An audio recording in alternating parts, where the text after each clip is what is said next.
Good morning, everyone. It's 10 o'clock, so we'll start our Alberni Valley and Bamfield Services Committee meeting.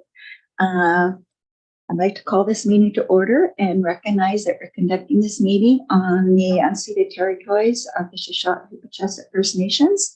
And we do have people calling in from other areas, so I'd like to acknowledge those First Nations as well and express our gratitude and respect for them. And I'd like to advise everyone that this meeting is being recorded and live streamed on YouTube on the Regional District website. So we do have people in the boardroom, so we'll do introductions so people will know who's here. I'm Debbie Haggard, and I'm the chair of this committee, and I am the City of Cornbridge representative. Next to me is Daniel Seol, the Chief Administrative Officer for the Regional District. Then we have Fred Boyko. He is the representative from Beaufort. We have Mike Sparrow in the room, who is the representative from Cherry Creek area. Director Susan Roth from Beaver Creek. And then we have Wendy Thompson, General Manager of Administrative Services. And then sitting in the back, we have Jenny Boone, who is our General Manager of Community Services. So thanks everybody for being here today. Yeah, the first thing on the agenda is our approval of the agenda. Is there any additions from directors? Is there any additions from the corporate officer? Madam Chair, I'm not aware of any late items for the meeting today. Thank you. Could I get a motion to approve the agenda as presented? Moved by Director Boyko, seconded by Director Sparrow. All in favor? Any opposed? Motion carried. Next, we have the minutes from the Alberni Valley and Bamfield Services Committee meeting held February 23rd, 2023. Is any errors or omissions? Seeing none, could I get a motion that the minutes of the Alberni Valley and Bamfield Committee meeting held on February 23rd, 2023 be received? Moved by Director Boyko, seconded by Director Sparrow. All in favor? Any opposed? Motion carried. So we have a delegation here from Day. That's fantastic to have you here in person. I'm so pleased. So I'm not sure which ones you are. So if you'd like to come to the podium, introduce yourself, and you have a very in-depth presentation from you. And I'd like to let the committee know that he's already warned me he may be going over the 10 minutes. And I said there's a lot of information here. So we'll give him a little bit of leeway if that's okay with everyone. So we'll let you go ahead. Thank you. Thank you very much, Madam Chair, and thank you all to the committee for your kind attention. My name is Dr. Eric Krug. I'm a chemistry professor at Vancouver Island University. I'm one of the co-directors of the Applied Environmental Research Labs. And I'm here today with Trevor Nickel. Trevor, stand up. Trevor does all the work. I just stand back and bask in his glory. Trevor and I and a number of other students have been involved in this project for the last couple of years. Started with Jenny Bruin probably in 2018 or 19, and some very early surveys we were doing as part of an island-wide regional initiative. And since then, we've focused a little bit more on the landfill operations with an initial focus on methane and additional air quality parameters. So with that,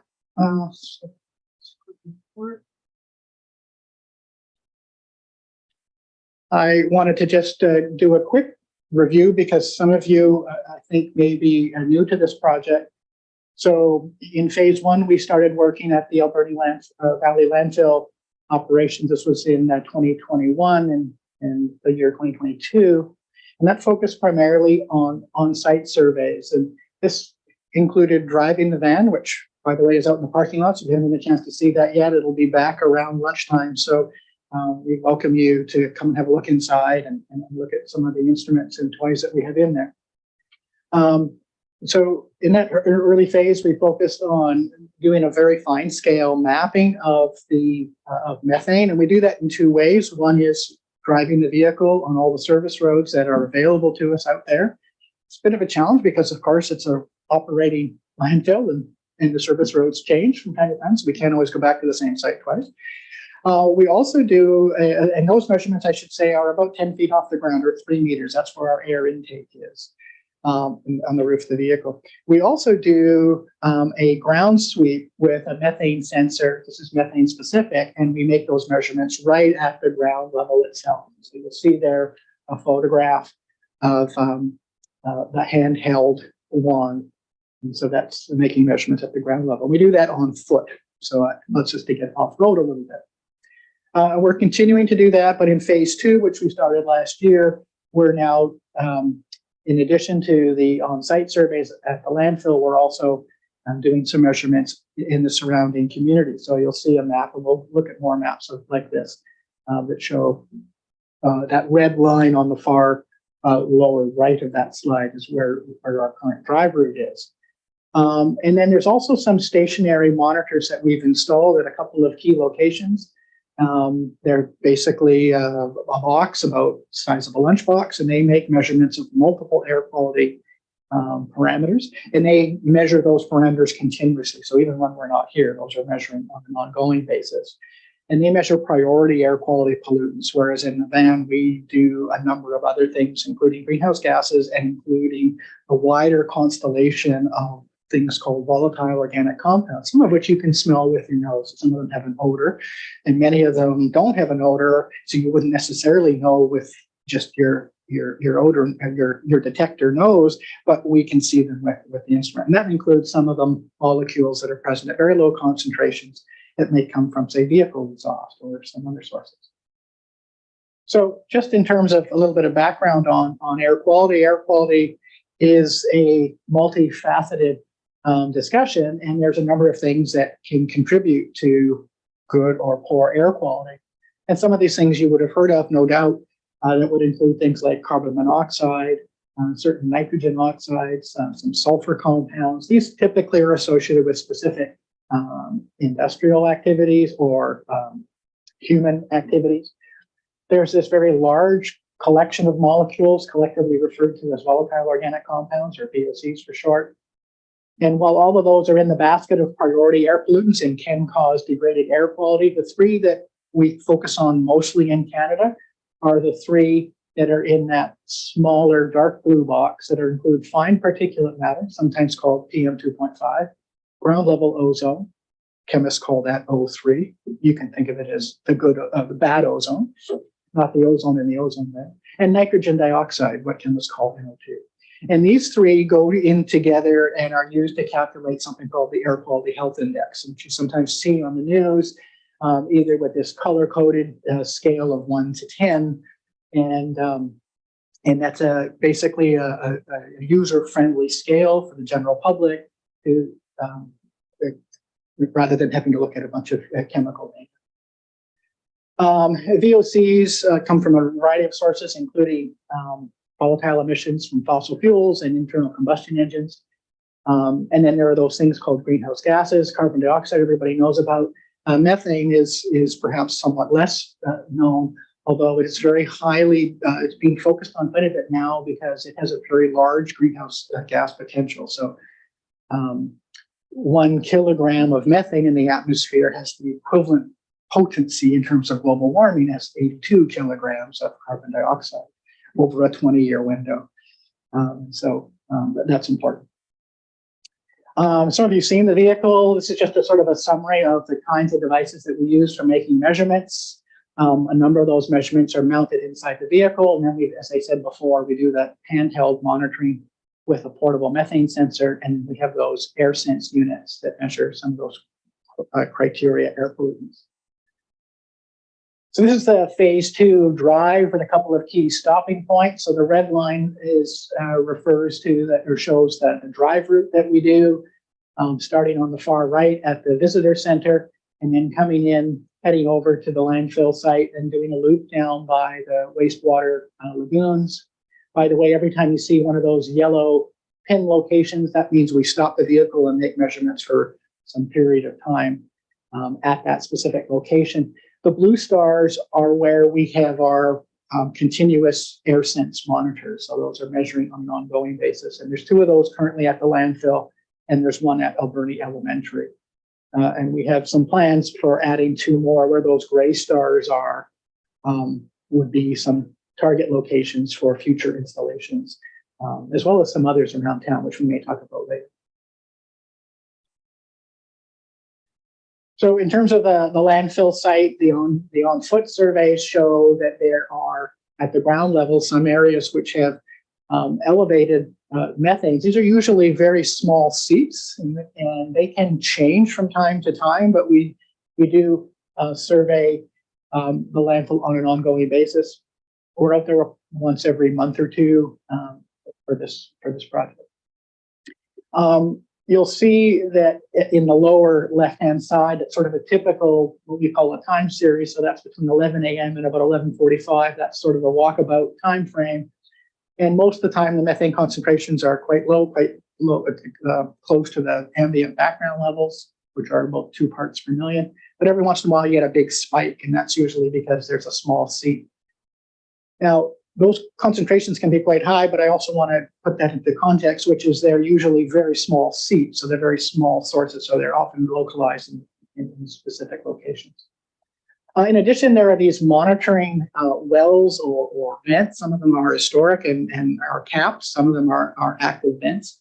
And those are shown in a blow-up photograph of the landfill with those red stars and the yellow stars, respectively.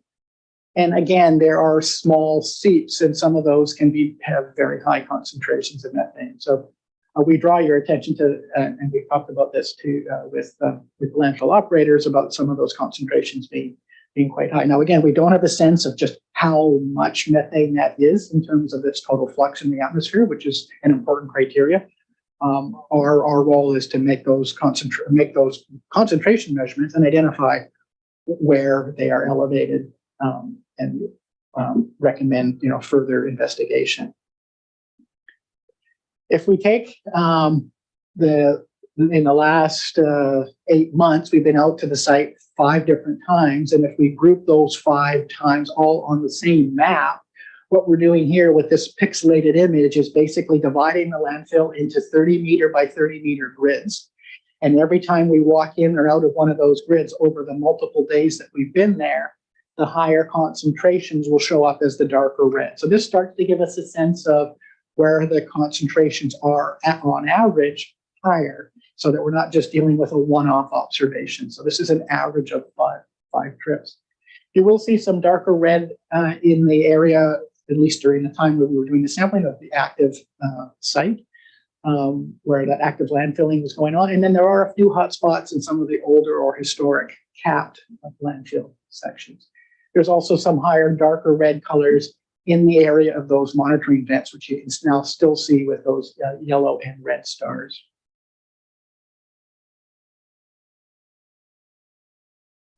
If we now transition to what we measure not on foot, but in the vehicle, so this is on-road measurements where we're making the measurements at about 3-meter elevation off the roof of the vehicle. We're seeing here a time series from 10 a.m. to about 2 in the afternoon. So that's the typical time it takes us to do that drive route. And we've color-coded sections of that time series to show where we were. So at the visitor center, that blue line is very close to the number 2, which is the ambient background concentration of methane globally. And driving around town and the waterfront, don't see much. When we're near the wastewater lagoons, we do see some elevated levels of methane, which we would expect for that biogenic source. And those are typically in sort of the 2 to 3 parts per million range. Drive a little further down the road and we get into that sort of pink colored zone, and that's when we're actually on the landfill site. So that tells you that there's observably higher concentrations at the landfill at that 3-meter elevation. It's spiky because you're often going, it changes very quickly from one location to another. But that data is telling you that there's observable higher concentrations at the road. Now, these concentrations are much lower than some that we were looking at in the handheld units, where we're basically sniffing a very small seep because it had more opportunity to dilute in the ambient surrounding areas. If we do the same sort of thing as we talked about for those walking surveys, but now we take gridded maps. Again, these are 30-meter by 30-meter blocks of the 5 days in which we've done this survey since August of last year to April of this year. you can get a sense of, where the methane is higher on average. And again, the landfill site does show up. You can also see that showing up in the graph on the lower left. That's what we call a box plot, which shows the median is that red line in the middle of the box, and then the 25th and the 75th percentile is sort of the boundaries of the box. We do occasionally see hits that are quite a bit higher, but those are usually few and far between. So infrequent observations versus the average observations, if you like. Because we're making so many measurements, we can't show all the data, so we're trying to summarize it in a way that's a little bit more palatable. There are some other locations where we do see some slightly elevated levels, as we've mentioned the wastewater lagoons before, and there's a few other locations in and around town that we see from time to time. One of the other molecules is just an example of one of the things that our mass spectrometer can detect. It's a molecule called toluene that's generally associated with fossil fuel, either fugitive emissions. These are emissions that are just evaporating from, say, a gas can, or from tailpipe emissions from unburnt or incompletely burned fossil fuel. Now, if you look at the time series, you'll notice this is that same set of data from 10 a.m. to 2 in the afternoon. At the landfill, we don't see much. This is to be expected because there's not a lot of vehicle traffic there. There are some heavy equipment operators out there, but we do see that from time to time. But mostly, it's pretty quiet at the landfill. We don't see those, but we do see them on the road. So in town, particularly on some of your busier roads, you get those observations. So we point this out just to show that there's a variety of different things that can impact air quality. And this would include, for example, high traffic density and vehicle emissions. And that is something that you might want to consider just in a broader sense when it comes to controlling air quality around, say, vulnerable communities or vulnerable installations, seniors' home, care facilities, elementary schools, that sort of thing. So it's something that we can talk about more. You guys can discuss without me in the room, just in terms of some of the implications. There are a number of molecules that we can detect. We've just chosen two. Toluene is one associated with car emissions and other types of activities. And the other is something called dimethyl sulfide, which is a smelly compound that sometimes will lead to nuisance odor complaints and things like that. We do notice a little bit of that around the wastewater lagoon, a little bit at the landfill site. It's generally associated with the decomposition of organic matter. And there's a few other locations along Victoria Quay in the downtown or parts of the Alberni area and along River Road. Occasionally we do see that. So again, this is a gridded map. So this is showing the average over those 5 surveys.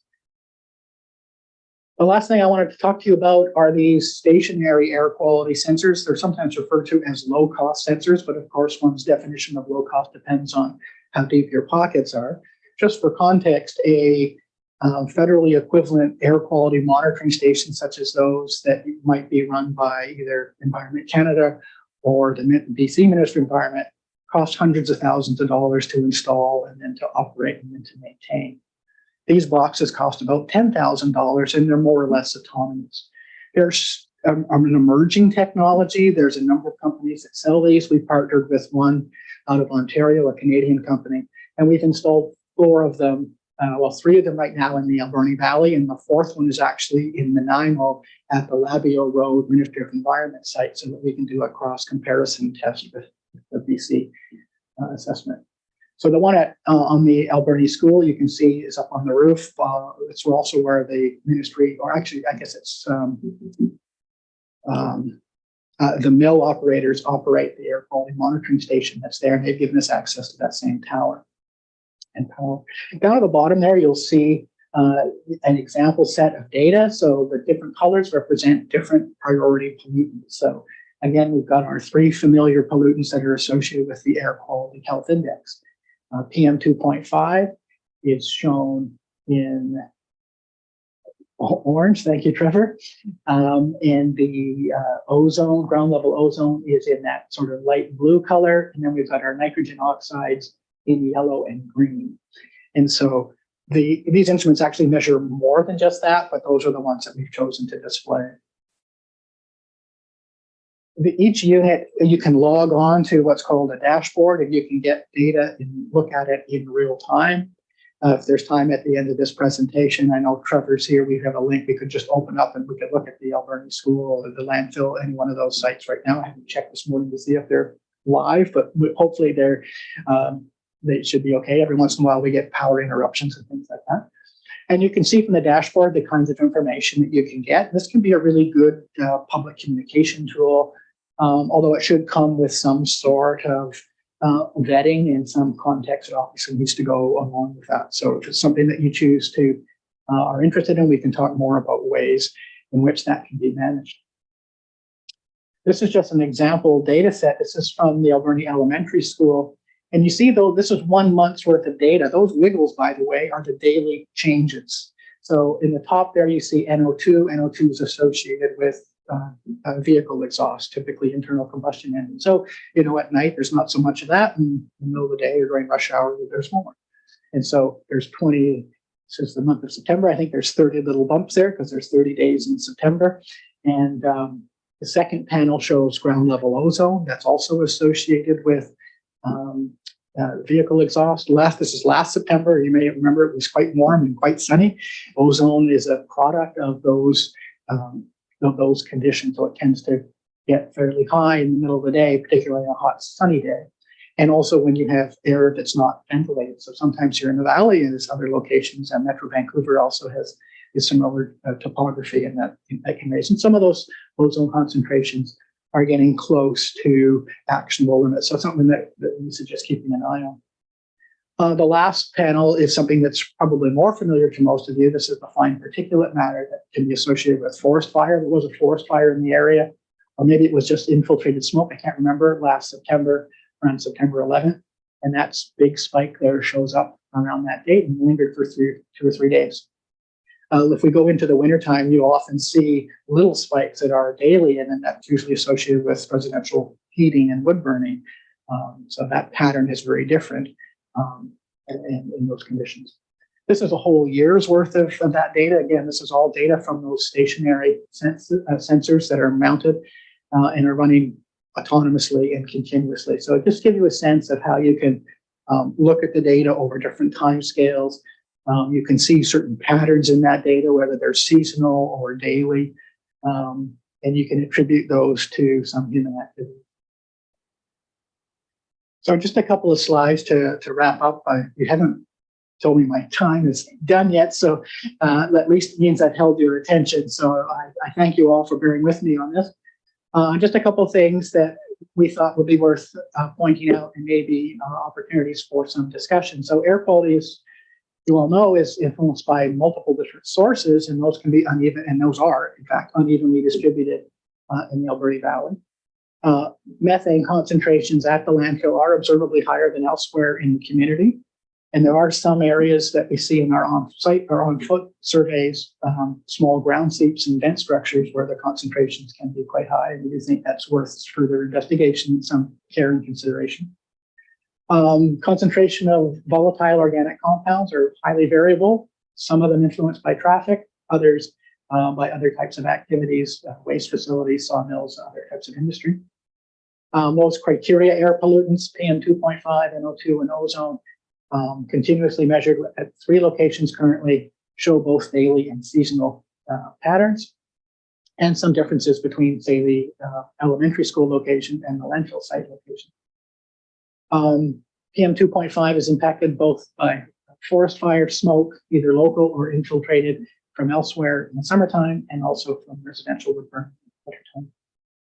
Another thing that Trevor and I were talking about on the way over today, and that is that how green infrastructure and forest canopy can influence in a positive way air quality. And so when we're driving through Cathedral Grove, our instruments tell us that things are different, and we can make those measurements. Even in part of our community drive here from the visitor center down towards the hospital, there's that little bit of a dip, and there's more green space. The trees are a little closer. And at least for the fine particulate matter, that tends to, those concentrations tend to go down. So there's an emerging body of science. We're not experts in this, but I do keep up and read what other people are working on. And there is an emerging body of science that shows that green infrastructure, even hedgerows in the UK, they're developing, they're recommending certain plant species that are better at cleaning or removing certain types of air pollutants or lowering their concentrations. I wouldn't say they're reducing or eliminating them, but they're lowering the concentrations. And people are looking at, thinking about their infrastructure in that context. So what can we do to improve air quality? So some considerations for this group and others, to continue monitoring and managing methane emissions at the landfill, perhaps work with the engineering department here or external engineers to estimate flux rates at those vents and seeps. To consider working with some partners and adding some additional low-cost sensors at some additional locations. We think that there's some opportunity there. I like this because I think it's a good way to engage the community and to promote education. I'd love to do it with schools. I think that would be a great idea. Just add it onto the weather net. Use some keep track of those criteria. Air pollutants. We could potentially, run the calculation and show the air quality health index in real time at a given location. Or you can do that. You don't need to do that. Promote public policy that supports clean air broadly. That would include everything from fleet electrification to traffic calming activities. Active transportation is an interesting one. Green infrastructure, I mentioned. Anyway, there's a long list of things here for consideration, and you no doubt have been thinking along these lines. We, of course, are going to be making this presentation or some variation of this to our other project partners, including the Port Alberni Air Quality Council and other project partners, including SESHOC. And in general, we're interested in anything that raises public awareness and education. Excuse me, and the connection between the broader issue of climate change and climate action and air quality and public health. These things really aren't separate. The forest fires that are burning are influencing the particulate matter today are part of this story. So there's a lot to consider here, and I realize that can be overwhelming, but I think it's important that we don't lose sight of the fact that some of this connectivity.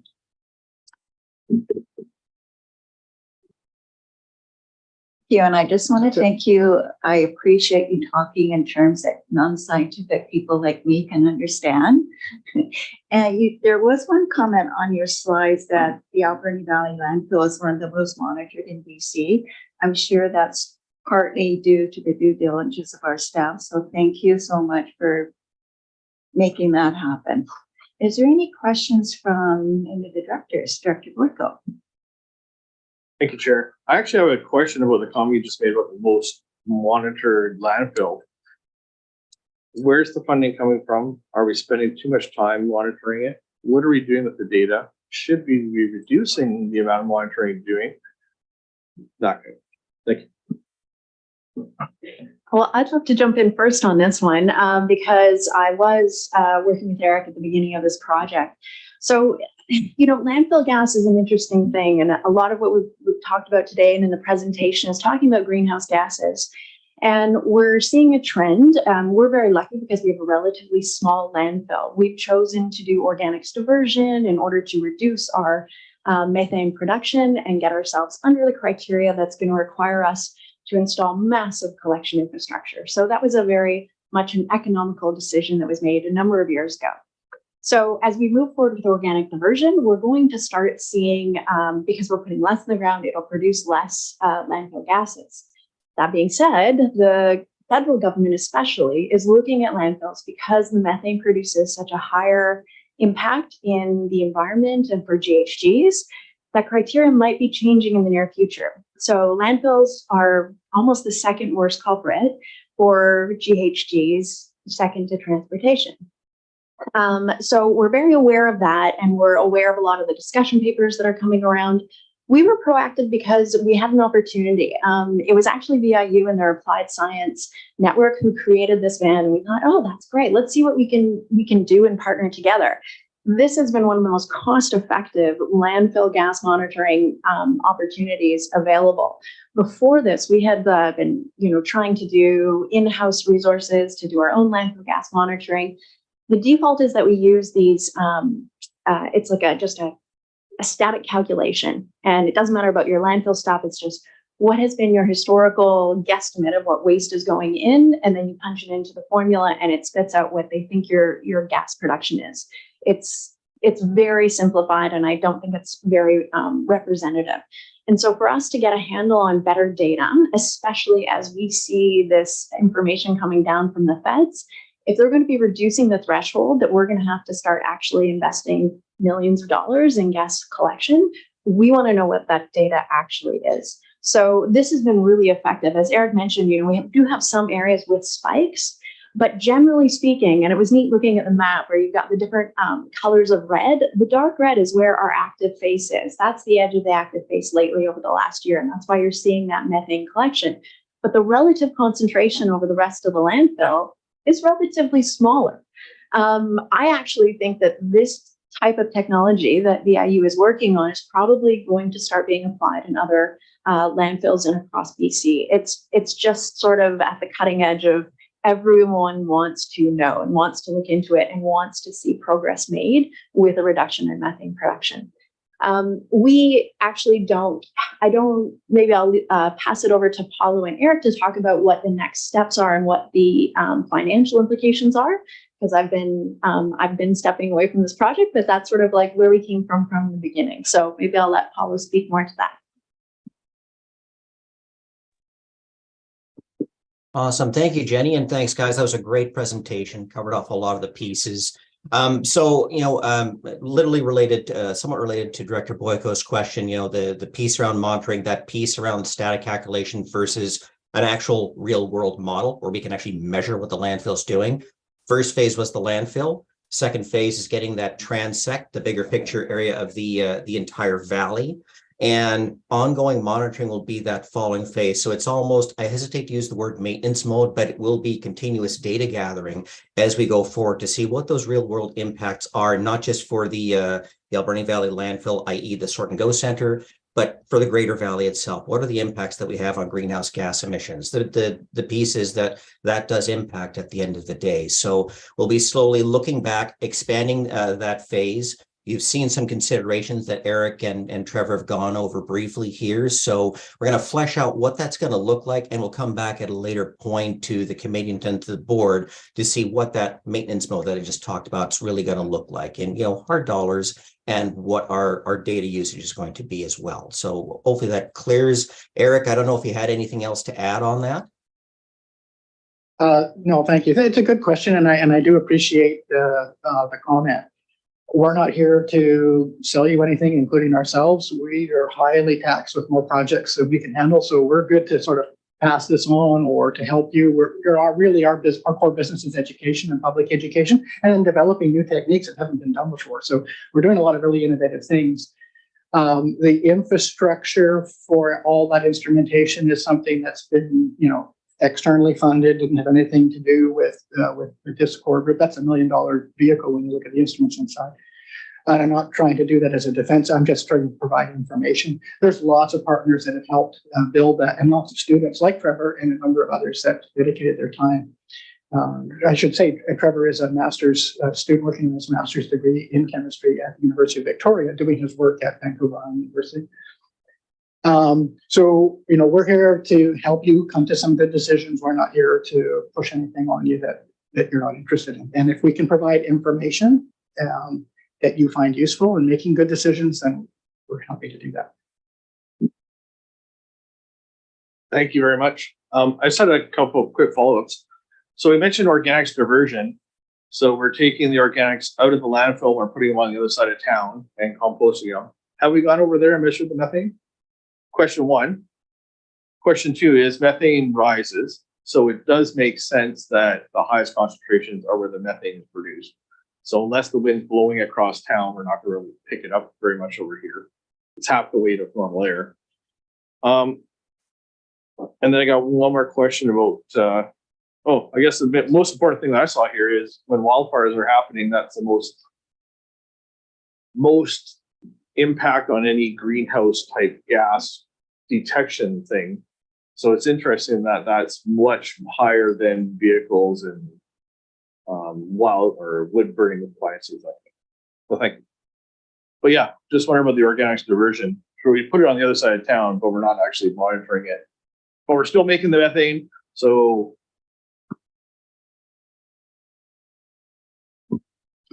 we're not currently running out to that composting facility. I think at the time we started, that was still a pretty rough road, and we couldn't get our vehicle there or some of our instruments there safely. I don't know if that's been paved or smoothed out a little, but that's something we could certainly look at. You're right that methane can be produced in composting facilities, but done right and properly aerated, that usually is a lower methane producer. It can also produce some other molecules, and that are odorous. So we might see some other things. An interesting observation on the forest fires and air quality. I'm not sure I quite see the connection there, at least. So the what we see in the forest fires is that fine particulate matter. It's also, you notice it in the visibility. And that's a driver for human health, because a lot of people have a hard time with that. Well, all of us do, some more than others. But it's not, I don't think there's any methane coming from the forest fires. It's just that you get that fine particulate matter, so that impact on air quality from the forest fires. That was a particularly, severe event. We seem to be getting these at more frequency earlier in the year. Like here we are in the third week of May now, and over on the other side of the island, you can actually see it quite a bit over the Salish Sea.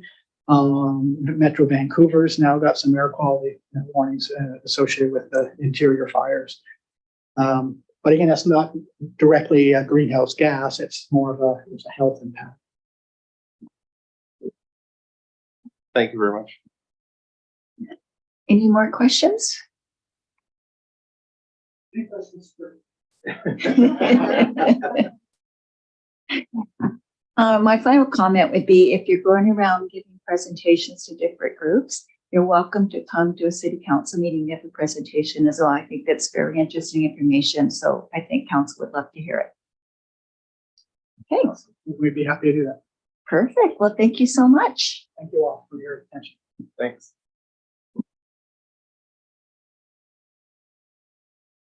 Okay, so no correspondence for action.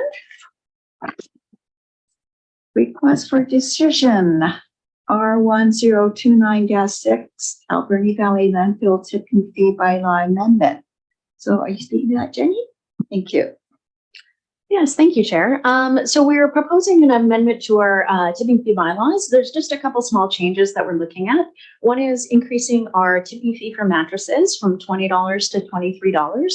And as you'll see in the report for information section later in the report, we talk a lot about the mattress recycling program and the support for our partner with that. Costs are going up. We just want to make sure that we are recovering those costs from the community to cover. And for the most part, we just administer, because at the landfill, we set them aside, they get picked up, and we then pay, to do the processing, or recycle matters, I should say. Also, we have asbestos bags. These are the bags that people buy when they're going to be disposing of asbestos, and they double bag those. We keep them because no one else in town sells them. So we are literally selling those at cost, and we need fees for those in the bylaw. The third section here is from a procedure perspective. We have a couple commercial accounts that are a bit problematic, and we want to put in better rules to encourage and disincentivize those they need to pay them on time. And so if we have multiple account suspensions, it's high in administration time and cost. And so we want to set up a system where once you're suspended twice, you're permanently not allowed to charge the account. So you pay as you go. And the only way you would then be able to get your account unsuspended if you were on permanent suspension is to come and talk to the board. So it's very serious that you have to pay your bills on time. And we think that that might make a major difference. So those are the recommended changes. Thank you. And I think that's a good motto to live by. Pay your bills on time. Director Cote. Thank you. Thanks for this report. Sorry I was late today. So since we've been looking at changing the fee structure, there's been so many requests in the past to change the 2-bag minimum to a 1-bag minimum. And I'm wondering why that's not included in this. And I have big concerns about raising cost on things like mattresses, where there seems to be an increase in dumping in the backcountry. So I'd much rather see us increase our taxation bill and keep those costs down so that we don't end up with having garbage out in the backcountry that people will drive miles past the landfill, spending lots of gas money to dump their garbage. So I'm wondering why we haven't addressed the 1 bag minimum. Thank you. Thank you, Director Cote. Jenny? Yeah, both good points, and thank you for letting me speak to them. So when we're looking at the tipping fees and the self-haul rates for municipal solid waste in general, it is on our agenda, but we didn't want to do this in a thoughtless manner, and we simply needed to do some administrative adjustments. So at the next AVB meeting, we are planning to have a thorough rate review on those costs. We're balancing a lot of, it's not just a matter of setting the rate, because those rates they're tools, they're education tools, they are behavior change tools. And so the way we set our organics rates, our recycling rates, and our waste rates, as you mentioned, can encourage weird behaviors that you never expected, like illegal dumping and driving 10 kilometers, and spend more money in gas than you would ever spend at the landfill. So we want to be really cognizant of that. And there's a lot of different regional districts that have tried different things.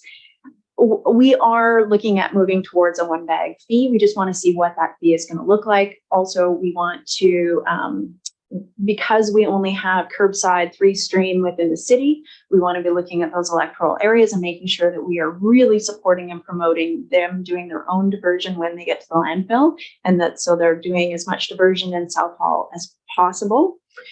So do expect that report in detail. With the mattress fee, it's a complicated matter because that really should be dealt with as a stewardship fee. So when we think about our electronics, when you're buying a TV, you are paying, when you buy that, a fee of, I don't know what it is right now, $20 to $50 up front, and it goes to the stewardship program. The ministry is the one that regulates all of that, and it's done provincially. And so we've talked with them, all of the other regional districts have talked with them, and mattresses are really high on the list because that will solve the problem in general. So that you're not paying at the end of the life, you're paying at the beginning. So when you're buying a mattress, you're already paying that $25, probably it would be more like $30 fee that goes into a bank account. And then there will be no fee to drop it off, just like there's no fee for electronics and things like that when you bring it to the landfill. And that makes sure it does get into the right stream. So you've got the principles of waste diversion upfront, absolutely. And so we're hoping within a year or 2 or 3, the ministry actually puts that legislation in place so that we can stop charging. In the interim, we do promote the full cost recovery model. That is how we try to develop fees. Paulo can jump in. I don't believe we've seen an increase in specifically mattresses, surprisingly. I think it might have to do with the fact that it is the Mattress Recycles program that is local, and people seem to support it as much as possible. So I don't know if we will see increased illegal dumping from a $3 increase, but your concerns are very valid. Follow up, please. Yeah, go ahead, Director Cote. Thank you. So I just recently, like last week, dumped mattress and box spring in Parksville at $20 each. So that's their rate. So I'm not sure why we're increasing. And very recently, we have reduced the city's cost for part of this program. So we're reducing their cost and increasing cost to rural areas. Specifically, we're ending up paying more. So I don't understand why that's happening, that we're paying more and the city is paying less. And I know that it was because they're doing such a good job with their diversion of organics or recycling. But I think that a lot of the waste that's going into the bush, not sure where it's coming from, but we seem to be just at the end of the line where we're paying for more, and this is where the garbage seems to get dumped in the bush as well. So when we're looking at cost, changes, we're already doing that now. So I don't know why we haven't been looking at that bag. It's been on the agenda for a couple of years now. So just hopefully it will be then on the next agenda for the Alberni Valley and Bamfield Committee and make that change. Thank you.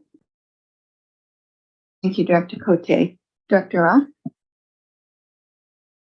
Yes, I'm just wondering about bottle collection. I heard a story that someone, or perhaps a nonprofit in the valley, is recipient of several $1,000s annually from bottles collected at the landfill. Is that true, or how are bottles and cans, how are they handled?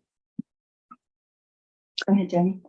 Thank you, through the chair. That's correct. So in the Recycle BC drop-off center, so your curbside paper packaging materials, the bottles can technically go in there, but because there's a refundable, a non-for-profit has their own container set up there. I believe it's a hockey association at the moment who is managing that. And so we just allow them to come and set a space.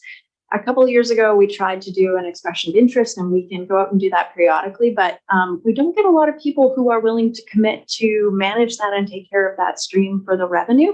But you know, we are always willing and open to having that circle through the different non-for-profits, because we could manage it ourselves, but we feel like for the small volume and high effort that it's a perfect fit for nonprofit community groups.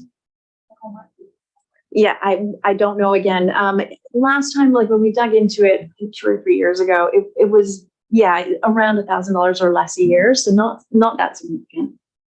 Okay, the story I heard was 25,000, and I thought, oh, we better look at this. Yeah, I thought it was a bit much. I'll take that job. While we're talking about mattresses, I just want to remind everybody of the open house of Recycle Matters on Friday, May the 26th from 1 to 3. So we can actually go down and see how the operations work. I was there a couple of years ago at their open house, and it's quite informative, the operations that they have set up, and it's a great service. So any final questions? Dr. Cote? Thank you. Yeah, I'd had a question about on page 12, controlled waste. It's shrimp, fish, shells, animal carcasses. Is that all commercial? Go ahead, Jenny. That's a very good question. So we typically do not receive much for like the animal carcasses. We get once in a while from MOTI, so that's just roadkill cleanup. And we do take that and we put some lime on it. Now that we have a composting facility, technically we can start shifting that, and they can take that directly to Earthline and Sea. Similarly, like with the fish composting in town and process, I don't believe we actually have a very high volume of material coming in on that because it is organics. And so that's just sort of a hang on from years past that we do keep it on the list as required, but I don't think it's used much. Dr. Booker? Thank you, Chair. As a person that generates this waste partially as their occupation, we deal with it in a different manner because these costs are prohibitive. Thank you. Okay, so do you have anybody that would like to make this motion?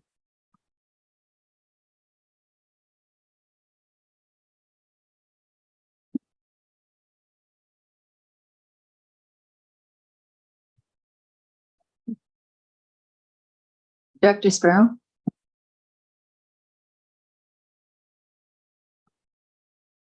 I'd like to make a motion that the Alberni Valley and Bamfield Service Committee recommend that the ACRD Board of Directors give 3 readings and adoption of bylaw R 1029-6 Alberni Valley Tipping Fee and Regulation Amendment 2023. Thank you, and I'll second that motion. Dr. Beckett, were you raising your hand to second it? Thank you. Okay, any final questions or comments? All in favor of the motion? Any opposed? Carried. Motion carried. Thank you. Two. Yeah, two opposed. Okay, thank you.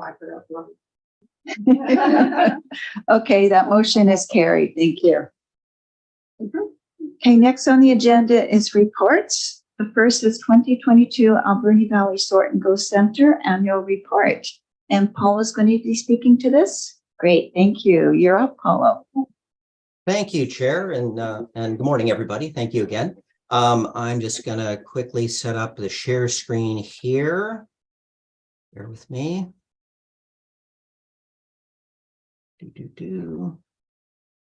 And poof.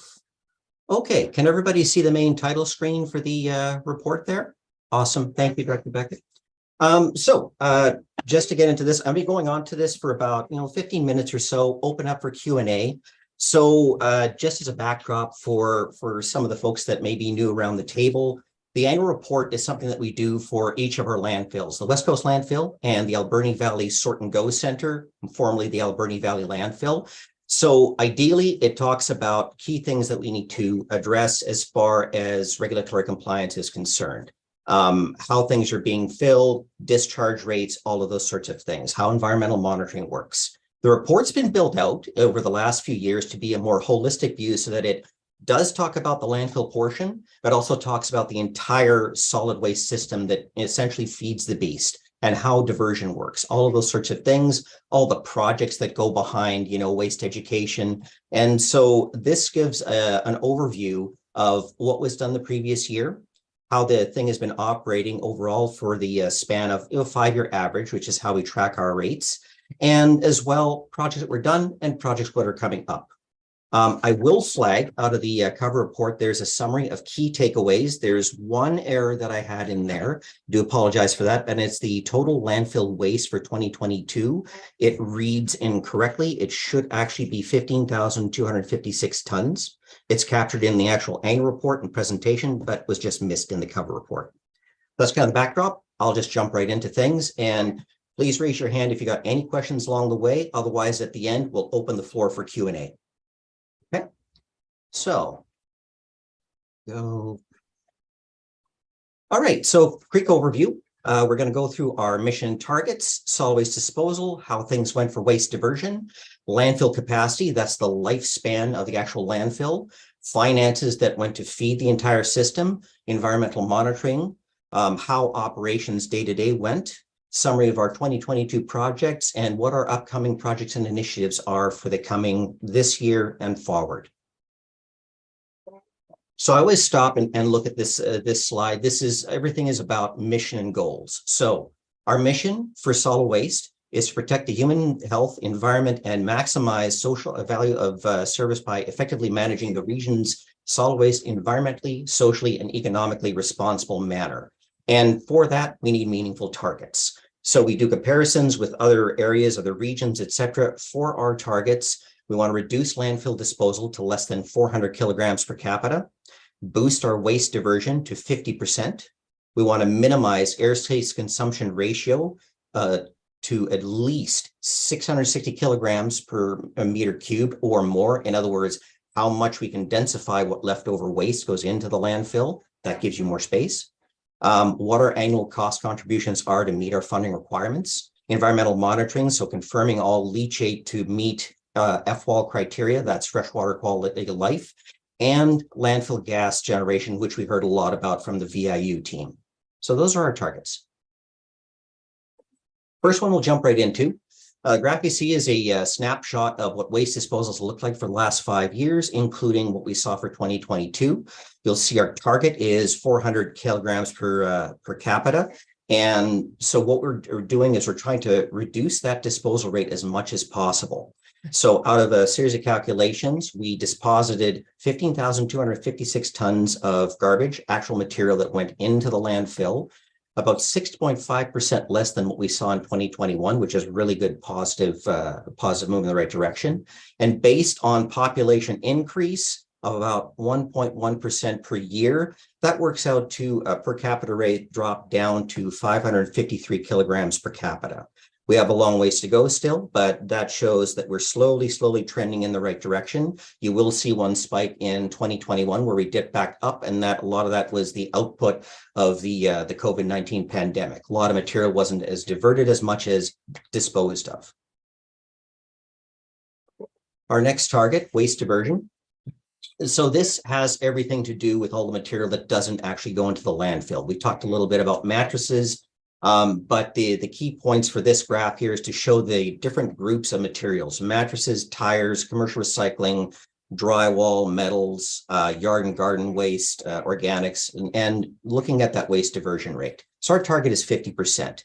The biggest thing to note here is that we had a massive jump from 2021 to 2022, increasing our diversion rate from 24% to 32%. Massive jump, and it speaks for itself. It really was all about organics diversion.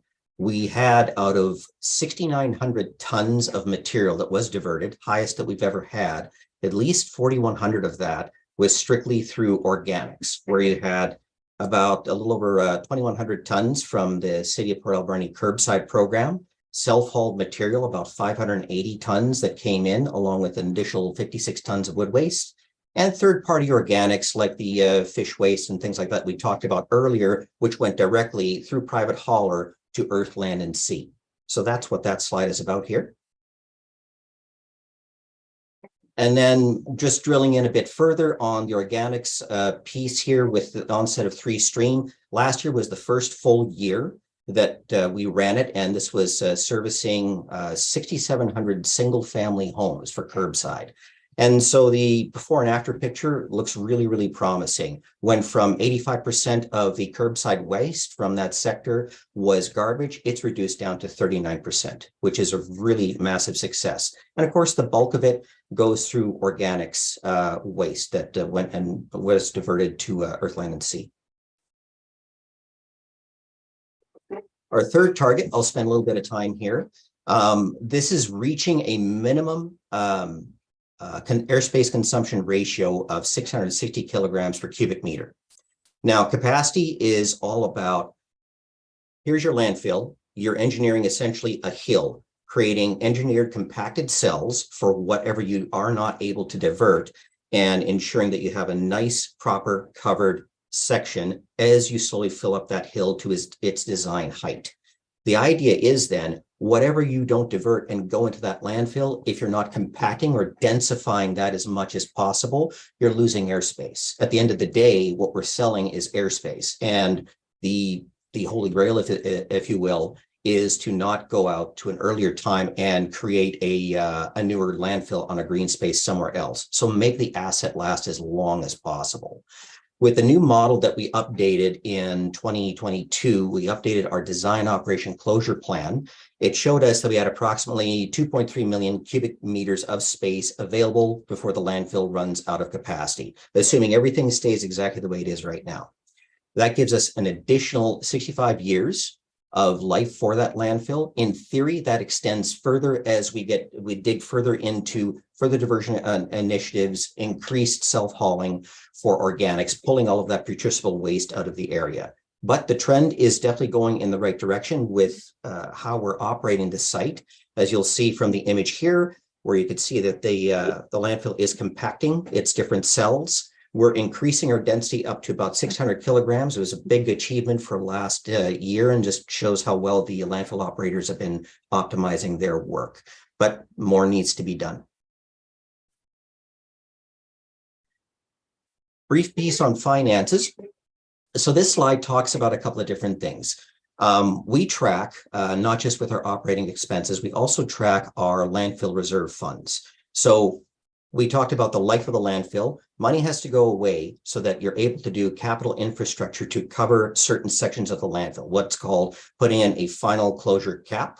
And then you switch over to just monitoring those sections as you fill up the other areas of the landfill. The other phase that you talk about is once the landfill is actually closed, in the future, money needs to still be in the area, because then in theory, there's no real revenue coming into that site anymore. But local governments have responsibility to monitor that landfill for many years after closure.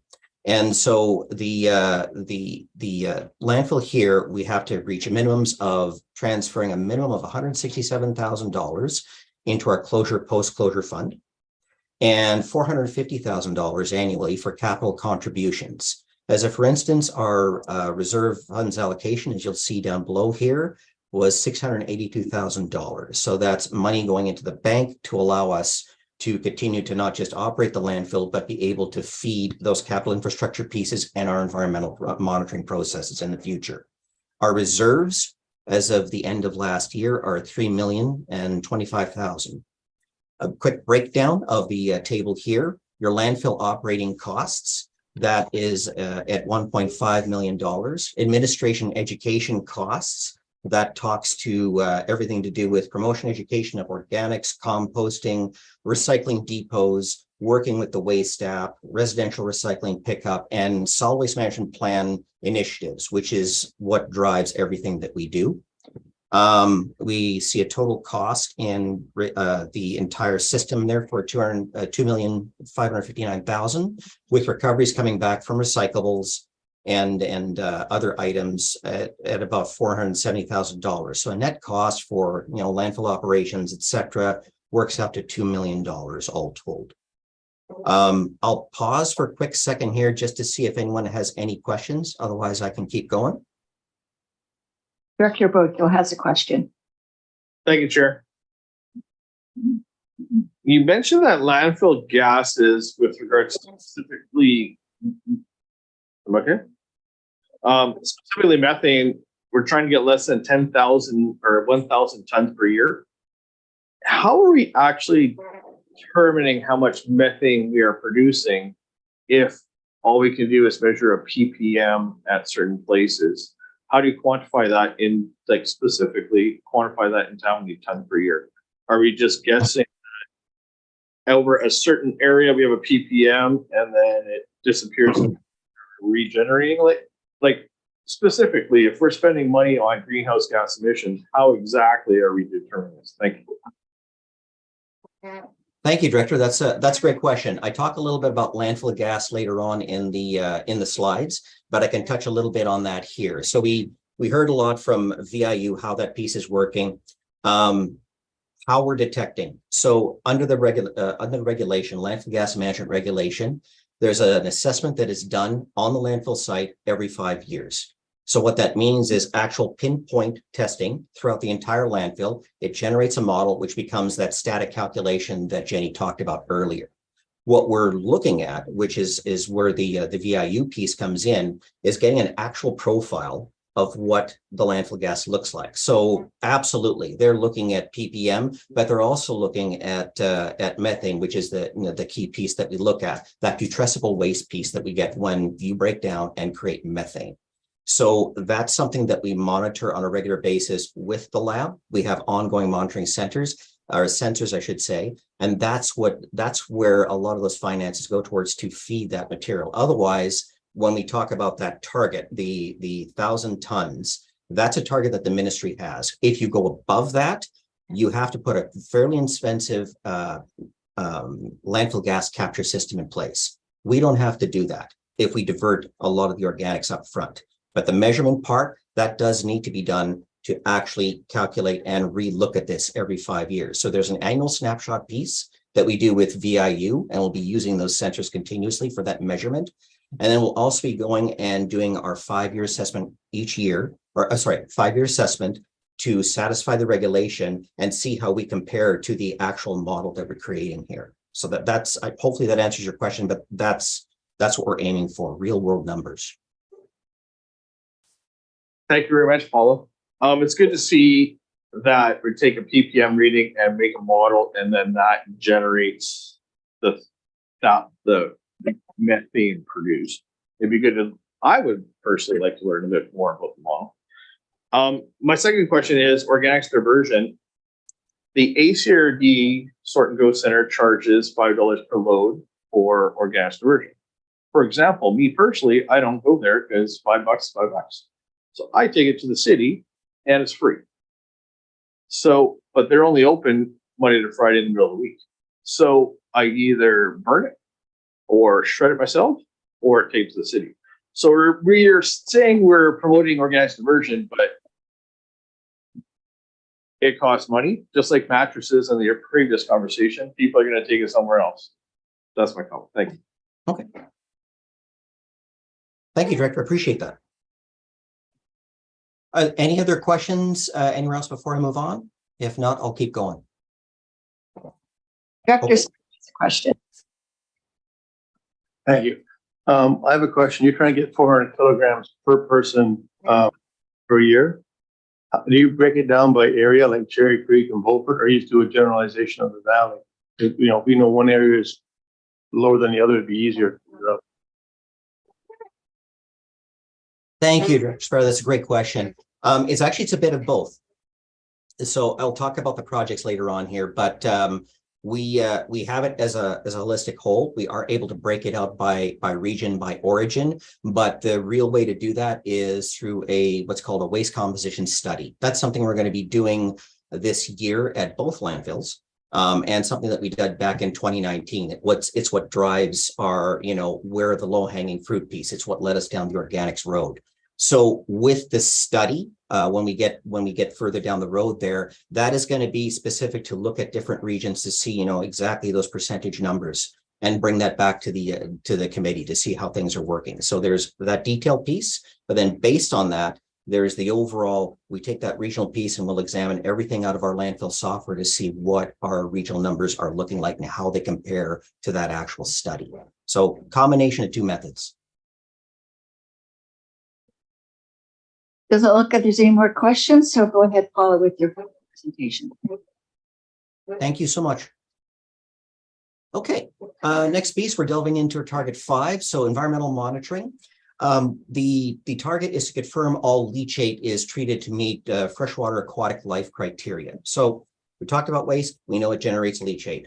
The site is founded on a natural bedrock basin, so because of that, the landfill, and it's why it's a landfill and not a dump, is now an engineered berm system with a series of leachate collection pipes and control systems that go into an equalization pond, collect all the leachate from the waste that is breaking down, and it discharges that leachate material into the city wastewater treatment pond through a pipe. We track the not only the volume that goes out each year, in typically what years it'll get up towards 500 to 550,000 cubes. In this case, we had 450,000 cubic meters of leachate that was discharged to the city and got treated there, mixed in with their other inputted materials.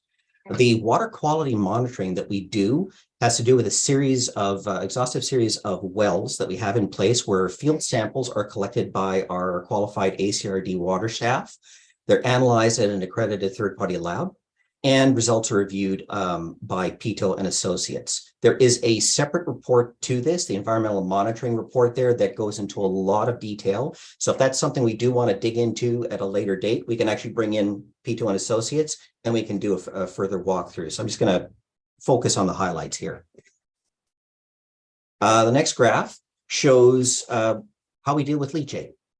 So in 2019, we showed that we had some issues with leachate interception wells and needed to look at what improvements that we need to do. We rehabbed those wells in 2022, added some additional berms, added some, replaced some pumps. And the biggest change that we did is we installed a programmable logical controller, a PLC computer that operates a SCADA system. And what that does is that's our remote control system so that our operating staff are able to do inspections, look at the monitoring wells, flag any sort of errors, adjust controls. We work with a third-party instrumentation group so that they can track how our system operates. So far, with the last couple of years of the system up and running, we see that leachate is being contained into the landfill, which is what we want, funneled into the leachate lagoon, and then sent out to the city of Port Alberni wastewater treatment plant. We did want to flag that we'd seen in 2021 that the associates noted that there was a spike in nitrate content. And what that seemed to be was at the inlet to the leachate there. And what that seemed to be was related to the heat dome that we had. So the biggest recommendation we had is to see if it would repeat. So we've been tracking since that last year and a half. And so far, no additional spikes have been registered as far as the leachate system is concerned. So it looks like it definitely was that heat home. The good news is that everything was collected, the instrumentation worked, and continues to function to this day to send everything down in a controlled manner. Talked a lot about landfill gas. I think I covered most everything earlier, and so did VIU. But again, takeaway is that this is from the static calculation that the provincial model uses based on the last time we did our assessment. We're slowly dropping off at about 881 tons of methane that were generated in 2022. We're still also assessing with the work with VIU, the removal of those organics, how that is slowly dropping off the material. We know that there is organic waste that is still going in. And so that's still a target that we need to pursue. But the loading, if you will, on the landfill for material that is breaking down is actually slowly dropping off. So no need to put in an active system. However, we'll continue to monitor. So focusing briefly on operations here, just conscious of the time. So operations at the site. We have a 5-year license of occupation with Ministry of Forests for the landfill. And you'll see here, this is the profile of the landfill site.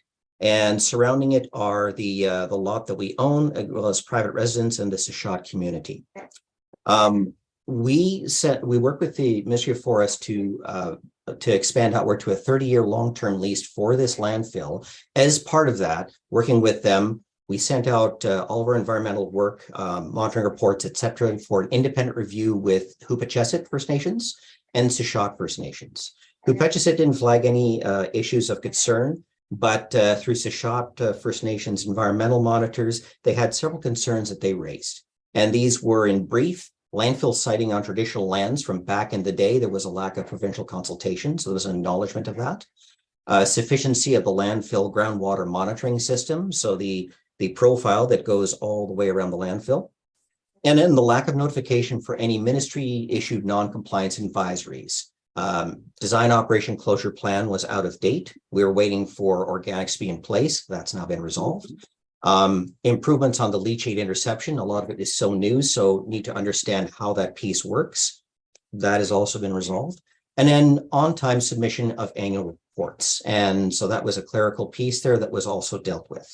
Now, some of the ways to address these concerns, we'll go to the next page, was working with Ministry of Forests is establishing a working group. So I know there's a larger group with the ACRD and Sechot First Nations around, all manner of things, but this working group is focused specifically on the landfill. So it involves members of ACRD as well as members of Sechot First Nation staff and each of our environmental third-party consultants, as well as members of the ministry. So a couple of the takeaways: we meet quarterly to discuss how things are going. We review the annual reports, come to a decision on monitoring. We're going to be installing a couple of additional monitoring wells in areas that we've circled here on the map, on the north and on the east side, and expand on the tipping fee waiver process for Sechot First members in recognition of First Nation members in recognition of the location of the landfill on traditional lands, as well as additional operating improvements.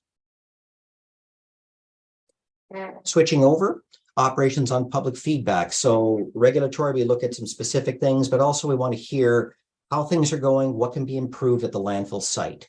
There are no documented issues with any of the regular dust, noise, traffic, litter, odor, or wildlife attractants. At the landfill site, that's something that is a standard that any landfill has to go for. Ensure everything is a nice active bare fence, minimize cover, no odor, all of those sorts of things. We did have questions come back. We had a lot of questions on divertible items such as glass bottles, what and where, on asbestos disposal, how it works, on batteries, both your household batteries and your mobile equipment batteries, as well as a lot about cardboard. And then we also had a request on several requests on commercial styrofoam, which I'll talk to later on in this piece here. The other thing I wanted to flag is we did have some great comments and feedback from some of the folks just anecdotally coming out to the site. They like the look of the landfill. As you could see, the operating staff take a huge pride in their systems. So you'll see a theme. Obviously, Santa was big at the time this photo was taken, and we saw Easter not too long ago as well. They like some like the fact that, you know, the staff would stop and have a chat with them to just kind of, you know, talk about the what and the why, how things work and all that sort of thing. So some great feedback from customers as well. And so the last couple of slides is just projects completed and what's happening next. So we talked about VIU. I won't spend a lot of time there. You've seen the slides. So that's something that has been completed, looking at next steps.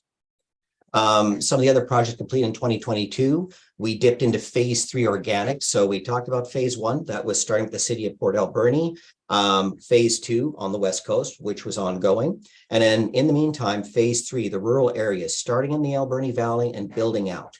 So as folks know, there was a large survey that went out early last year to honestly gauge how people thought about curbside. Would they want curbside? Would they not want curbside? What are the barriers? And we got overwhelming response from over 1,200 respondents that not in favor of curbside at this time, which great, that gave us a clear answer at where we can focus our energies. You know, barriers that we heard were rural driveways, difficulty with moving carts, potential job loss to haulers, and positives we also heard were better environmental stewardship and convenience, having the cart at the end of your driveway. So that's something that'll be revisited again as part of the solid waste management plan update, which you'll hear about in the board next week. We also renewed the Alberni Valley Collections contract, went out for RFP and awarded the contract to Nicklin Waste Disposal for 3 years. That services curbside recycling for the communities of Beaver Creek, Sushot First Nations community, as well as Hoopachesset First Nations community. So approximately 1,550 homes. We also did updates to our bylaw to reflect changing costs. We updated our environmental system procedures, so working hand in hand with our consultants and our water staff to refine efficiencies with how we monitor, when we monitor, and all that sort of thing. And we did some additional initiatives, which talked about earlier, the landfill working group, which is significant, added some additional lighting and cameras, and worked with the Bearware group with WildSafe BC. And then the last piece for 2022 was the design operations closure plan. I've talked about that before. That essentially is the manual for how you build your landfill. It's unlike the annual report where you have a snapshot in time, this is what's your landfill going to look like over the next 5 years. And then you use your snapshots to compare and see how you're doing. So I've included this this slide here to just show just a quick visual representation. Here's the overhead view of the landfill on the right. And here's the design on the left, showing the first phase on the northeast side of where we're filling. The idea is filling up that hill to that area and then moving over and filling up your phase 2 as you go forward. Okay, next slide. So improvements and plans for 2023. Continued work with VIU partnership. We just completed phase 2, as you heard. We'll be bringing up some updates as far as what phase 3 may look like. The big solid waste management plan update is underway. It affects both the Alberni Valley and Bamfield area, as well as the West Coast. So that is going to be a large engagement process. You're going to be hearing a lot about over at next week at board. There's the work with the landfill working group. So that's again, the ACRD staff and Sushot First Nations, as well as the ministry, as we work towards mutual understanding of how the landfill operation works, options to improve, refine things, and build towards that 30-year lease and see what that looks like. Part of that is installation of our wells, monitoring wells, and some adjustments on how we inspect our clay dams that intercept our leachate as well. The other one we talked to, and it's back to Director Sparrow's point, is waste composition study, where you can see from the picture here, it'll take randomized loads from various different areas, pull apart those loads in a controlled environment at the landfills. We'll do them here, as well as at the West Coast landfill, to get a good understanding of what waste looks like, percentages of different things that you see in the larger report, and you know where we're going to be going next, because that is really what's going to drive a lot of our education solid waste management efforts. Those are our real numbers. And then the last piece, waste education and outreach. We're working with a third-party contractor and working through a bunch of different initiatives, such as ACRD booths at public events, such as the Port Alberni Spring Home Show that passed and farmers markets. We're updating our solid waste webpage, modifying our ads and social media, and working in public consultation with conjunction on the plan update with our electoral areas, First Nation communities, and municipalities. We are working to, again, reduce airspace consumption. So it gets back to that whole densifying your whatever waste goes to the landfill as much as possible to make the space on that landfill last that much longer. Do not want to look for a new space given the expense of landfilling. We want to work towards a ban on organics. Ideally, it'd be great to get it at the beginning of January 24, but a lot of engagement as part of the solid waste management plan is going to occur, working with our commercial haulers, seeing how this system is going to work, make sure everything is fleshed out so we can do it right, and ensure that we get to a point that there is a spot everywhere as far as organics are concerned, and we can actually ban it from going into the actual landfill. There'll be the tipping fee review that Jenny spoke to earlier. And then the final one is household hazardous waste, those mystery containers that you can never find a home for. There currently isn't one available in the Alberni Valley. So we're working through a feasibility study to go and insert something, ideally at the Sort and Go Center. So that is it. I'm just gonna stop share and I'll open it up for questions. Thank you, Paul. That was a great presentation with lots of information. When I read the report, the biggest thing I got out of it, yes, we are going in the right direction, but we have lots of room for improvement. So I appreciate the staff will be going out for public engagement and public training. So thank you. We have Director Boyko and then Director Sparrow. Thank you, Chair, and thank you very much for the detailed presentation. So I just want to clarify that the survey that was done for this Sort and Go for the outlying areas a year and a half ago that had more than 80% of the people voting against this, not voting, but completing the survey against it. We are looking to go back and revisit that and redo that at this point, because I will tell you that the opinion of the people has not changed on this, and that the people of Beaufort will be, and I'll be voting against it. Thank you. Did you have any comments, Paula, or you want me to go? I'll start and kind of go from there. I saw Jenny's hand up, so sorry, Jenny, but I'll ask her to jump in if I miss anything. So anyway, great question and very relevant point. The reason we put that out there and the reason we talked about it is it was a very strategic ask. We need to know first, before we expend a lot of effort into it, is we know there are different methods to separate out recycling and organics. And so one of the questions on the heels of 3Stream was, well, let's get that question on the table and see if there's interest. We can divert efforts into that question. And what that was, do people actually want to utilize the curbside system or would they not? That was the question. And so we got a clear no. So when we talk about revisiting, what we mean is the goal is still 50% diversion of waste as a whole. And as part of that, as part of the strategic, the solid waste management plan, it's also diverting as much organics as possible. So if curbside rural doesn't work anymore, honestly, we won't be looking at that. We'll be looking at other methodology. And it likely is going to be looking at something like either hubs, looking at the center, or it boils down to self-haul, because one way or another, the organics have to be diverted. And so that's what we're going to be looking at. We're not going to be looking at specifically curbside anymore. I think that question was very adequately answered.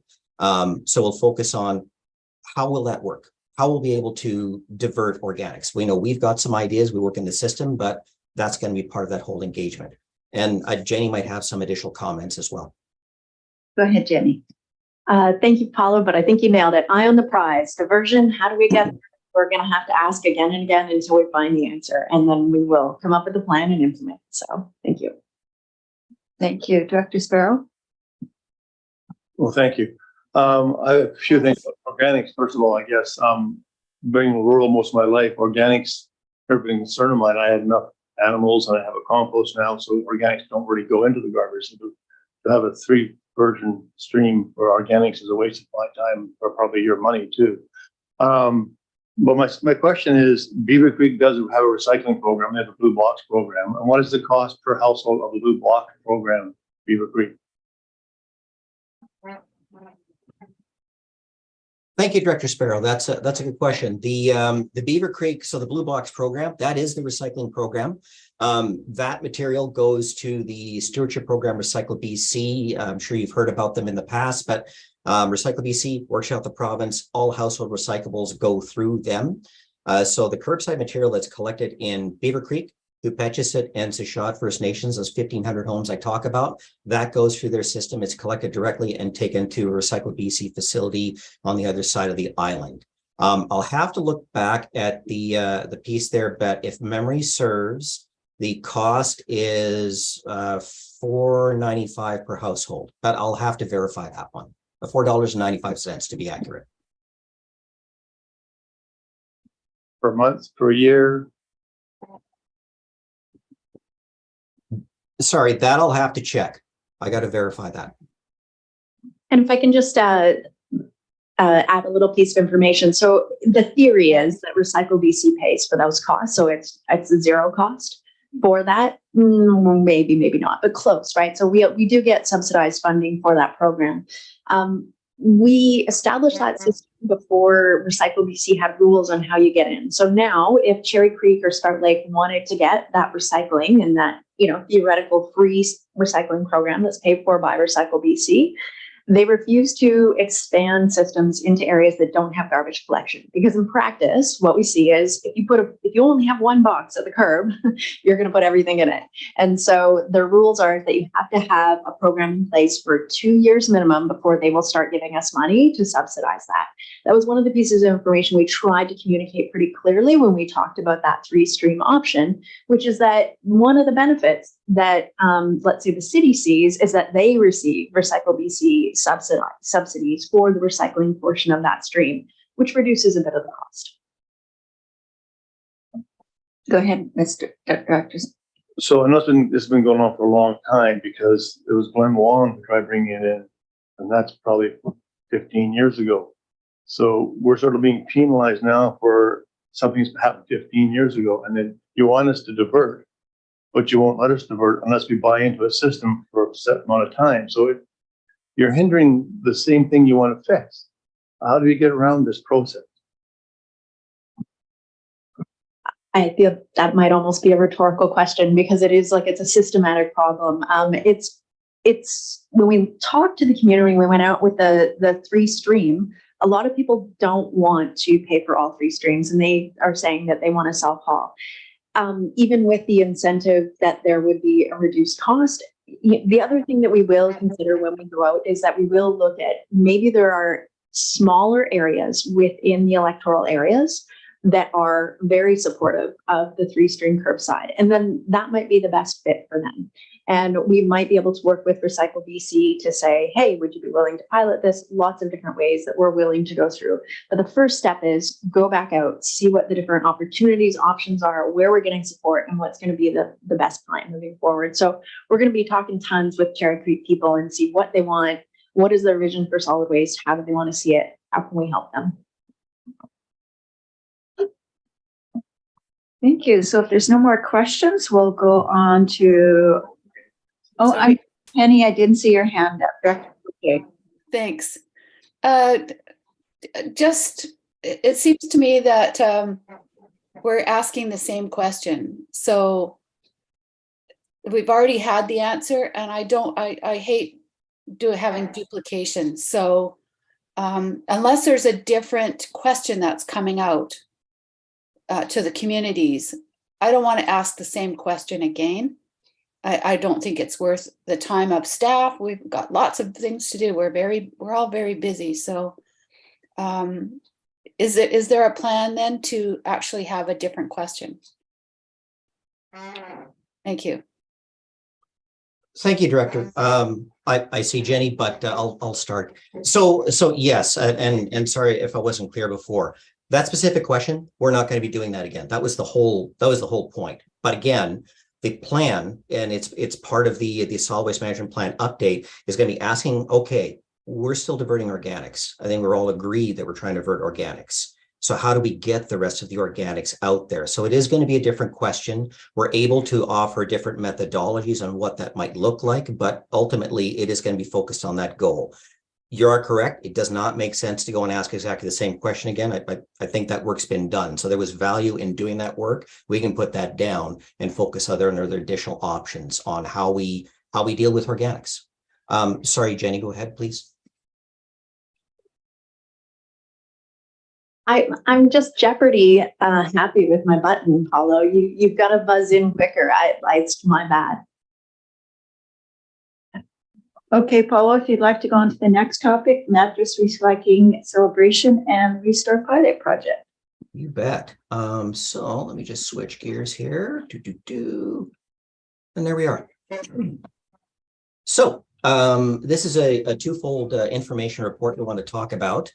We talked about mattresses earlier. The key takeaways from this report is wanted to talk about, social procurement generally, how it's being supported and how it positively impacts us. And then more specifically, talking about one of the big social enterprises that working here, and that is INEO Employment Counseling Services.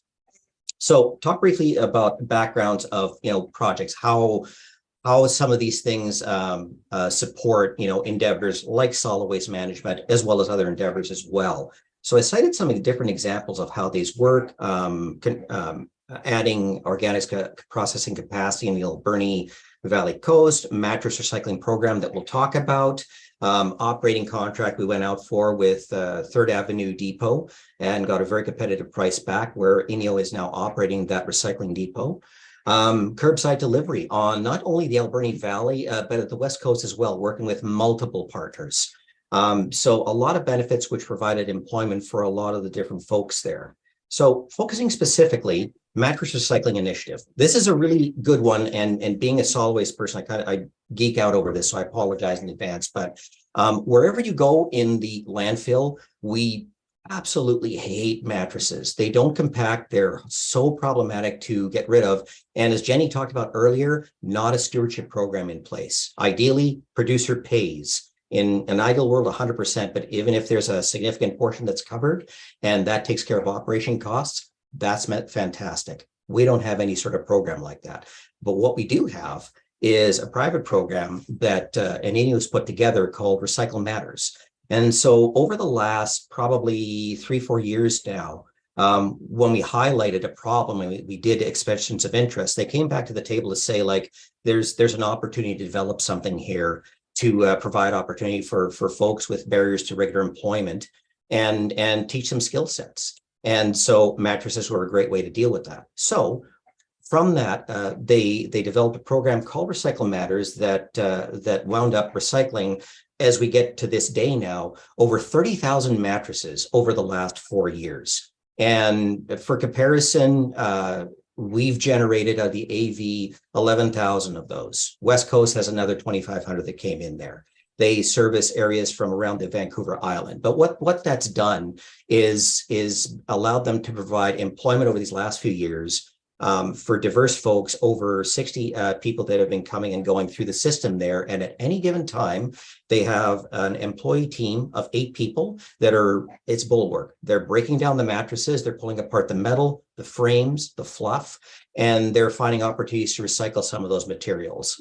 Metal goes into like planters and things like that, or goes back to a smelt. The wood is being turned into furniture with an opportunity to resell those things. And then the fluff is being used as feedstock for different items as well. So the piece around that is there is an invitation. It's going to be happening on the 26th to help celebrate the success of this program. It's really taken off, and folks are invited to come and check out how Recycle Matters works and how they deal with this really problematic waste stream. So that's the invitation for that.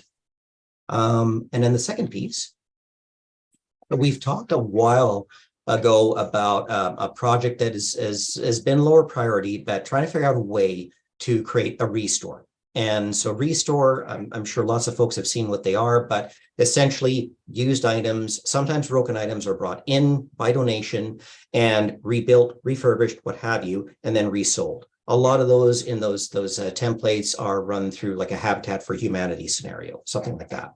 So with the RFP that we did with the Third Avenue Depot, we worked with INEO and put in the option for that RFP. Can you put together a business case for making a restore work? And so moving forward here, INEO is going to be working on a soft pilot. We'll be using part of the space that is not being utilized in the Third Avenue Depot on the lower floor and look at it over a course of 6 months to develop ideally a restore. Taking in materials by donation, we'll be supporting them through providing outreach materials and all that sort of thing and see if it is a viable pilot project. If it is, fantastic. We'll bring back a report towards the end of the year, but ultimately, INEO will be shaping that entire system to see what is actually going to make it work. Given the success of the mattress recycling pilot that they did a few years ago, we're really hopeful that this will really kick off and again provide some opportunities for folks to participate in this social enterprise. So that's what we've got there. Open any questions. Thank you, Paula. Director Roth has a question for you. Well, just in your last comment there, I know of a nonprofit organization that's trying to do exactly that same thing in the Valley in Port Alberni. So I'm wondering if we've talked to other nonprofits or nonprofit organizations. And I'm also curious, is INEO a for-profit or a nonprofit organization? I have to ask Jenny if she knows that one. I thought it was a society, but I can't remember the classification. Yeah, it's a registered profit for nonprofit. It's a weird center line thing that I'm actually not up to speed on, but it allows them to make some money, which is actually a new model that seems to be working a lot better for the nonprofits that struggle quite a bit. Further to your question on other organizations, we have been trying so hard with so many people to try and get a restore going, Habitat for Humanity and other groups. And so if you've got contacts and people are excited about this, like we are kicking this ball, and if someone else is already kicking it, please let us know. We would love to hear about that. We will support anyone and everyone. Any more questions for Paula? Great. You can go on to the next topic on the sort and go how recycling works in the ACRD. You bet. Okay. We're going to do a share screen one more time. I'll just spend a little bit of time on this, so just bear with me. Drop that out and let's go to slide. Great.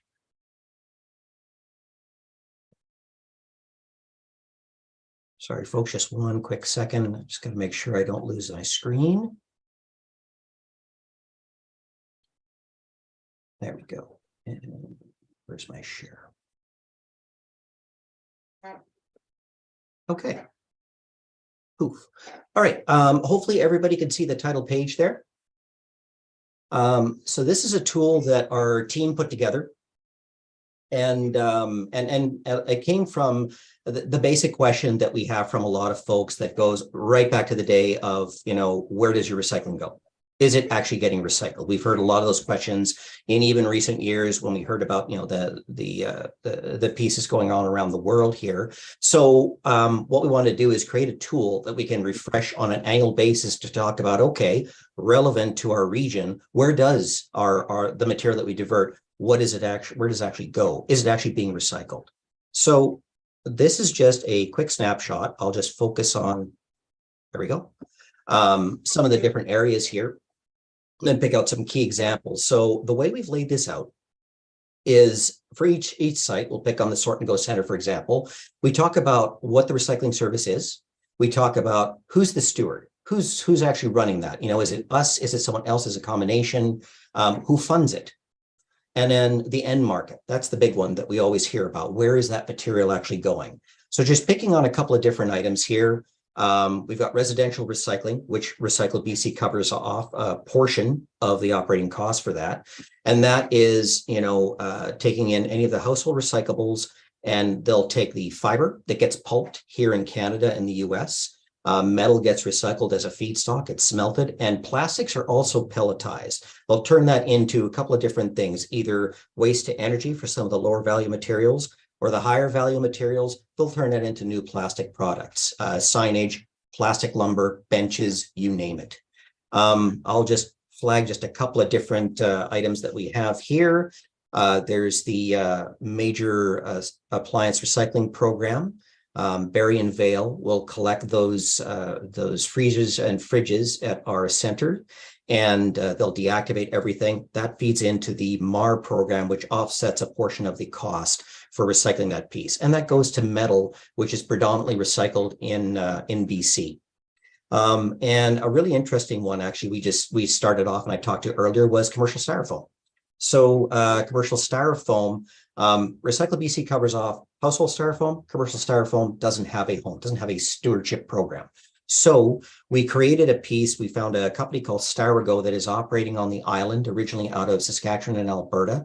And so they take that material. We've established just utilizing the commercial recycling tipping fee that's already in place, and establish a spot for commercial business to go drop off their unwanted styrofoam. And that material actually does go overseas, but comes back as it's compacted into moldings and picture frames. So a really good full circle piece that comes back. So if you think of, going to the Michaels and all those different other local furniture stores and stuff like that, some of that molding is styrofoam that likely came from the island. This shows just a brief graph of how diversion has been going, and a repeat of what our diversion looked like over the last several years, something that you saw in the annual report. Brief snapshot of the West Coast landfill. The Bamfield transfer station, so smaller depot, took in about 49 tons last year, about 10 tons higher than the previous year. But Recycle BC does operate out of there. We collect residential recyclables. We also collect metals. You see that goes into smelts, into feedstock and all that sort of thing. And then there's also a share shed that is being run there that takes in clothes, books, miscellaneous household items, and electronics. It's very small, but it's just an in-kind process there. It's a free drop-off, and it stays in the community. People are free to take it as they need, kind of thing. And it seems to work out really well for the group out there.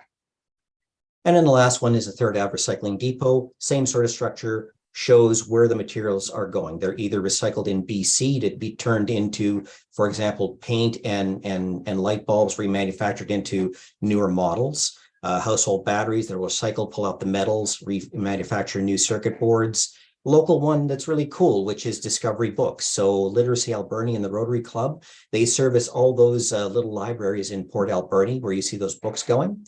And so we collect a pile of those books in the 2 large hampers that are at the recycle depot.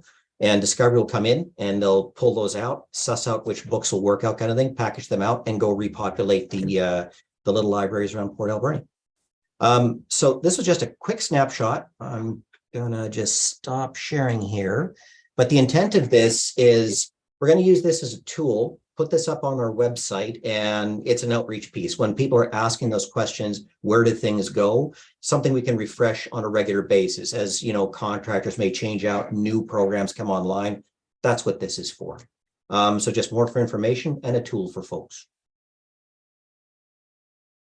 Thank you, Paulo, and thank you and your department for all the good work that you do. And I learned a lot today, so thank you so much. Any final questions for Paulo?